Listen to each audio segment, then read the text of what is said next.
Chapitre 5. Chaque jour, j'apprenais quelque chose sur la planète, sur le départ, sur le voyage. Ça venait tout doucement, au hasard des réflexions. C'est ainsi que, le troisième jour, je connus le drame des baobabs. Cette fois-ci encore, ce fut grâce aux moutons, car brusquement, le petit prince m'interrogea, comme pris d'un doute grave.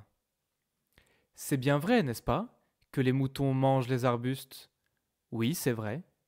Ah, je suis content. Je ne compris pas pourquoi il était si important que les moutons mangeassent les arbustes. Mais le petit prince ajouta: Par conséquent, ils mangent aussi les baobabs?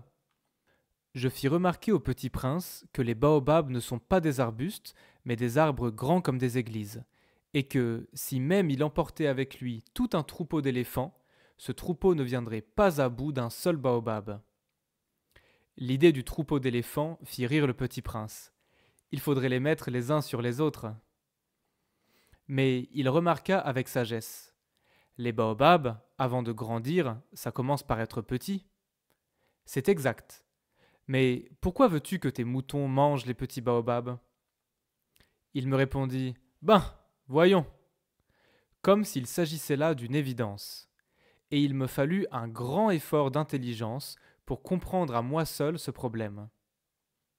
Et en effet, sur la planète du Petit Prince, il y avait, comme sur toutes les planètes, de bonnes herbes et de mauvaises herbes. Par conséquent, de bonnes graines de bonnes herbes et de mauvaises graines de mauvaises herbes. Mais les graines sont invisibles.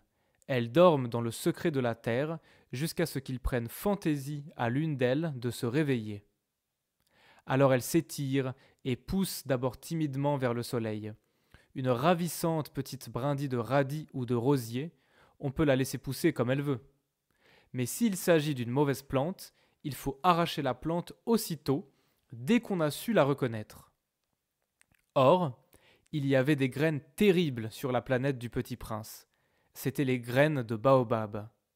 Le sol de la planète en était infesté.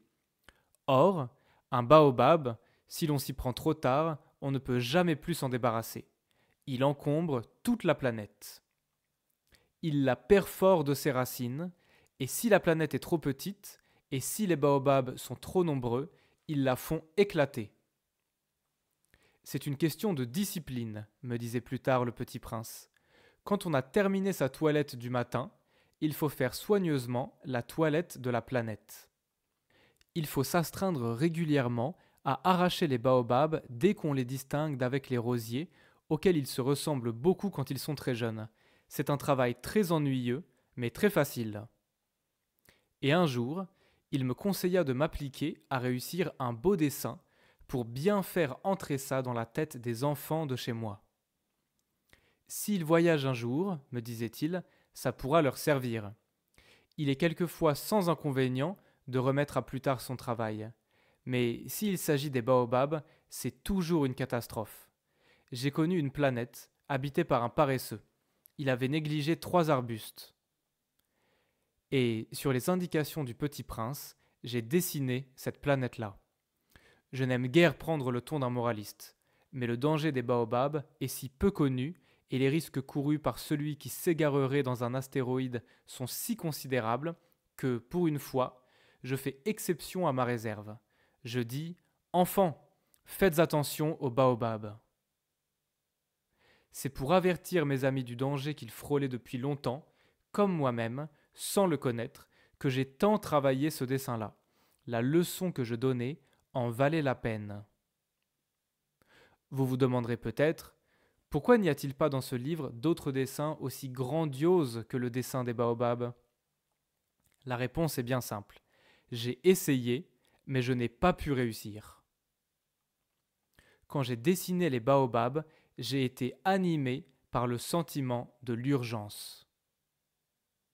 Chapitre 6. Ah, petit prince, j'ai compris peu à peu, ainsi, ta petite vie mélancolique. Tu n'avais eu longtemps pour ta distraction que la douceur des couchers du soleil. J'ai appris ce détail nouveau le 4e jour au matin, quand tu m'as dit « J'aime bien les couchers de soleil. Allons voir un coucher de soleil. » Mais il faut attendre. Attendre quoi? Attendre que le soleil se couche. Tu as eu l'air très surpris d'abord, et puis tu as ri de toi-même, et tu m'as dit « Je me crois toujours chez moi. » En effet, quand il est midi aux États-Unis, le soleil, tout le monde sait, se couche sur la France. Il suffirait de pouvoir aller en France en 1 minute pour assister au coucher de soleil. Malheureusement, la France est bien trop éloignée. Mais sur ta si petite planète, il te suffirait de tirer ta chaise de quelques pas et tu regardais le crépuscule chaque fois que tu le désirais. Un jour, j'ai vu le soleil se coucher 43 fois. Et un peu plus tard, tu ajoutais « Tu sais, quand on est tellement triste, on aime les couchers de soleil. » Le jour des 43 fois, tu étais donc tellement triste? Mais le petit prince ne répondit pas.